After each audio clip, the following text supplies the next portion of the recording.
Veneto ha voluto affrontare il problema della contraffazione in maniera dinamica, in maniera forte e anche determinata, non solamente con tutti i progetti che ogni anno predisponiamo e che vengono svolti durante l'esercizio di un anno, ma ovviamente anche attraverso uno strumento telematico come appunto il blog, con il quale noi vogliamo dialogare con i consumatori e i consumatori dialogare ovviamente con noi. All'interno di questo strumento non possiamo non solamente dare delle informazioni, ma anche ricevere delle notizie da parte vostra, da parte dei consumatori, da parte dei giovani, anche attraverso dei video, e questi saranno interessanti per capire innanzitutto com'è la situazione nel Veneto dal punto di vista del consumatore e dà un insegnamento anche a noi, in qualche modo, delle informazioni perché poi la Regione possa intervenire insieme alle forze dell'ordine.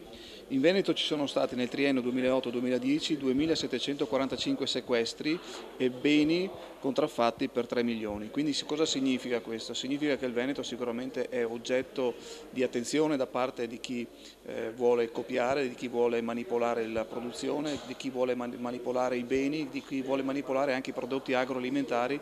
All'interno del blog potete ricevere aiuto e assistenza su temi come lavoro, casa, acquisti, alimentazione, famiglia, salute, tempo libero, trasporto, credito e risparmio.